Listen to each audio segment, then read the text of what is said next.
आज हम बात करेंगे हिंदी व्याकरण का एक महत्वपूर्ण टॉपिक जिसका नाम है उपसर्ग के बारे में। उपसर्ग क्या, सबसे पहले हम देखेंगे उपसर्ग का इंग्लिश क्या होता है। इसका इंग्लिश होता है प्रीफिक्स। यदि हम प्रीफिक्स को तोड़ेंगे तो ये दो शब्दों से मिला है, दो वर्ड है, प्री प्लस फिक्स। और ये प्री मीन्स होता है बिफोर। प्री मीन्स क्या होता है? बिफोर। और ये बिफोर को हम क्या बोलते हैं? पहले। क्या बोलते हैं? पहले। जैसे हम देखेंगे, मान के चलिए ये मेरा कोई चीज है और ये वहां से यहाँ तक ये फिक्स है। फिक्स है तो इस बीच में हम कुछ नहीं जोड़ सकते, इससे पहले जो जोड़ेंगे उसी को हम क्या बोलते हैं? प्रीफिक्स। यदि हम प्रीफिक्स के बारे में बात करेंगे तो ये दो शब्दों से मिलकर बना है उपसर्ग। ये दो शब्द कौन कौन है? उप और सर्ग। सबसे पहले यदि हम देखेंगे ये शब्द, एक नया चीज आया शब्द। बोलिएगा शब्द क्या है? शब्द क्या है? तो देखेंगे शब्द क्या, शब्द कैसे बना, शब्द किससे बना? शब्द वर्णों के मिलने से बना। वर्ण जब मिलेगा तो क्या बनेगा? वर्ण मिलेगा तो क्या बनेगा? शब्द। और ये वर्ण कहां से आया? ध्वनि से आया। कहां से आया? ध्वनि से। अब देखेंगे ध्वनि क्या है। ध्वनि क्या है? जैसे हम किसी भी चीज का थिंकिंग करते हैं, देखते हैं, सोचते हैं, मेरे मन में जो विकार उत्पन्न होता है, मेरे मन में जो विकार उत्पन्न होता है या जो हम सोचते हैं उसे अपनी वाणी के माध्यम से जब हम व्यक्त करते हैं वो मेरा क्या कहलाता है? ध्वनि कहलाता है। क्या कहलाता है? ध्वनि। जब मेरे मुंह से ध्वनि निकलता है, यदि हम उसी ध्वनि को क्या दे दें? एक रूप दे दें, एक आकार दे दें, एक प्रकार दे दें। किसको? ध्वनि को। ध्वनि को हम क्या दे रहे हैं? रूप दे रहे हैं। रूप दे रहे हैं, आकार दे रहे हैं, वो मेरा क्या बन जाता है? वर्ण। क्या बन जाता है? वर्ण। यदि हम वर्णों का सही क्रम कर दें, व्यवस्थित कर दें, वो मेरा क्या बन जाता है? शब्द। कहने मतलब ध्वनि को रूप दे देंगे तो वर्ण बनेगा और वर्ण को रूप दे देंगे तो शब्द। यदि पूछा जाए भाषा की सबसे छोटी इकाई क्या होता है, ध्यान से देखिएगा, भाषा की सबसे छोटी इकाई, भाषा की सबसे छोटी इकाई क्या होता है? वर्ण। यदि पूछा जाए भाषा की सबसे छोटी मौखिक इकाई क्या होता है, वो होता है ध्वनि। और किसी भी कोनो दो शब्द मिलने से, दो वर्णों को यदि हम जोड़ेंगे तो क्या बन जाएगा? शब्द। लेकिन शब्द कब बनेगा? जब वो क्या हो? सार्थक मीनिंग हो, वो अर्थ दे। जैसे हम देखेंगे, अब यहाँ बोलिएगा उपसर्ग जो बना वो दो शब्दों के मिलने से बना, उप धन सर्ग। ये उप मीन्स क्या होता है? समीप, निकट या पास में, जिसको हम इंग्लिश में नियर बोलते हैं। क्या बोलते हैं? नियर। और ये सर्ग मीन्स क्या होता है? सृष्टि करना या रचना करना। सृष्टि करना या रचना करना, जिसको हम क्रिएट बोलते हैं इंग्लिश में। अब देखेंगे, और हम पढ़े हुए, जब दो वर्ण को आपस में हम जोड़ते हैं और जब उससे विकार पैदा हो तो उससे हम क्या बोलते हैं? यदि पूछा जाए उपसर्ग में कौन सी संधि है, तो बोलिएगा उपसर्ग में कोई संधि नहीं है, क्योंकि जिसे यदि हम इसे तोड़ते हैं ये टूटता भले दो अक्षर में, दो शब्द में, लेकिन इससे कोई विकार उत्पन्न नहीं होता। और हम जानते हैं जिससे विकार उत्पन्न नहीं होगा वो मेरा संधि नहीं होगा। तो क्या होगा? ये मेरा क्या है? संयोग है। यदि हम देखेंगे, यदि इसकी परिभाषा पे चलेंगे तो इसकी परिभाषा ऐसे शब्दांश, ऐसे शब्दांश, शब्दांश कहने से मतलब यह एक वर्ड है शब्दांश। बोलिएगा शब्दांश क्या है? यदि हम शब्दांश को तोड़ेंगे, शब्द का एक अंश, शब्द का अंश, शब्द धन अंश, यदि हम जोड़ देंगे, अंश में क्या होता है? एक हिस्सा होता है, एक टुकड़ा होता है। शब्द का एक ऐसा हिस्सा, एक ऐसा टुकड़ा, जिसको हम क्या बोलते हैं? शब्दांश। ऐसे शब्दांश जो शब्दों के प्रारंभ में, प्रारंभ में क्या होता है? आदि। क्या होता है? आदि, जिसको हम इंग्लिश में स्टार्ट बोलते हैं। क्या बोलते हैं? स्टार्ट। शब्दों के प्रारंभ में या आदि में जुड़कर उनके अर्थ में कुछ विशेषता लाता है। क्या लाता है? कुछ विशेषता लाता है। ध्यान से देखिएगा, ऐसे शब्दांश जो शब्दों के प्रारंभ में, प्रारंभ में क्या आता है? स्टार्ट या आदि, शब्दों के प्रारंभ में या आदि में जुड़कर उनके अर्थ में क्या लाता है? कुछ विशेषता लाता है या नए शब्द का निर्माण करता है। या तो उपसर्ग जुड़कर क्या करेगा? मूल शब्द में, या तो विशेषता लगा, या तो नया शब्द बनाएगा। उसे हम क्या बोलते हैं? उपसर्ग बोलते हैं। उपसर्ग इंग्लिश में क्या बोलते हैं? प्रीफिक्स।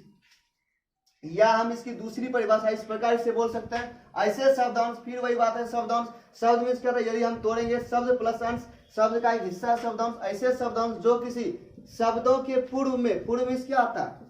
पूर्व मीन्स क्या होता है? पूर्व मीन्स होता है पहले।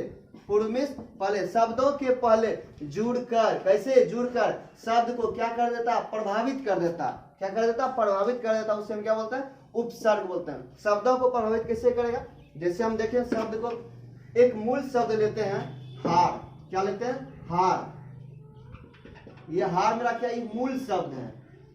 क्या है? मूल शब्द। और अर्थ किसका आता है? मूल शब्द का। जैसे हम हार बोलेंगे ना, हार एक मूल शब्द है, उसका एक सार्थक अर्थ निकलता है। क्या निकलता है?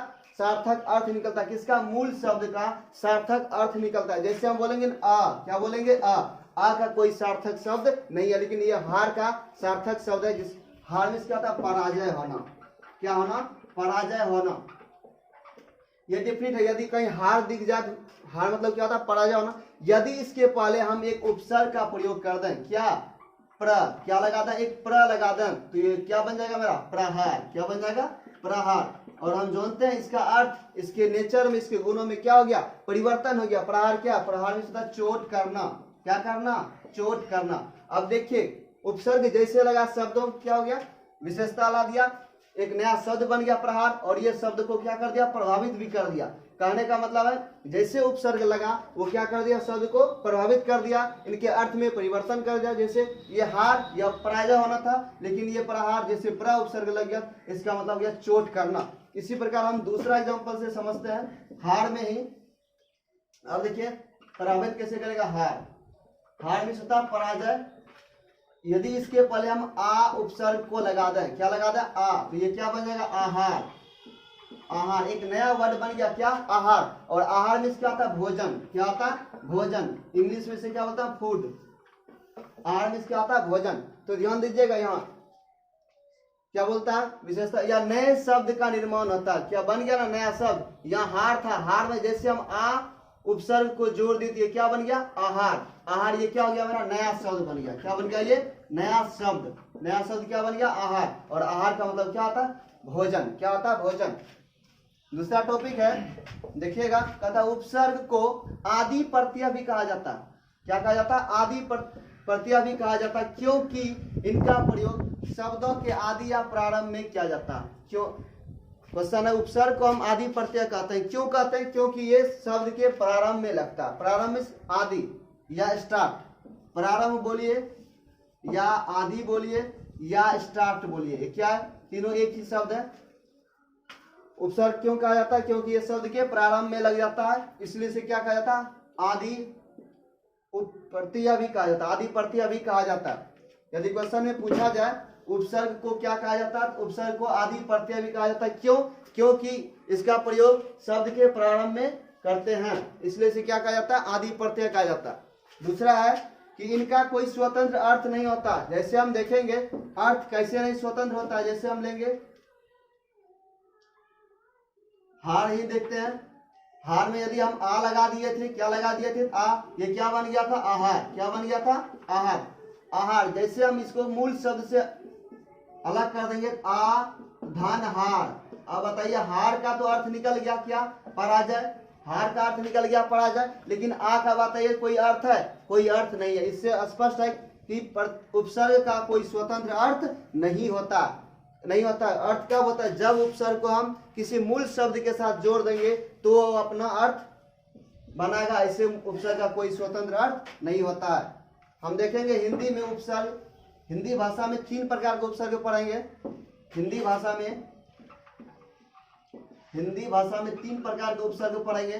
पहला है संस्कृत के उपसर्ग, संस्कृत के उपसर्ग, दूसरा हिंदी के उपसर्ग, और तीसरा पढ़ेंगे आगत उपसर्ग। आगत उपसर्ग में क्या आ जाता है, उर्दू हो, फारसी हो या अरबी हो या अंग्रेजी हो, इसको हम क्या बोलते हैं, आगत उपसर्ग। और ये हिंदी के उपसर्ग, मूल उपसर्ग 10 और संस्कृत में कितना होता है, 22। हम नेक्स्ट वीडियो में ये देखेंगे कि हिंदी भाषा में कितना उपसर्ग होता है, संस्कृत का कितना उपसर्ग है, हिंदी का कितना उपसर्ग है, और आगत उपसर्ग में उर्दू, फारसी, अरबी कैसे आता है।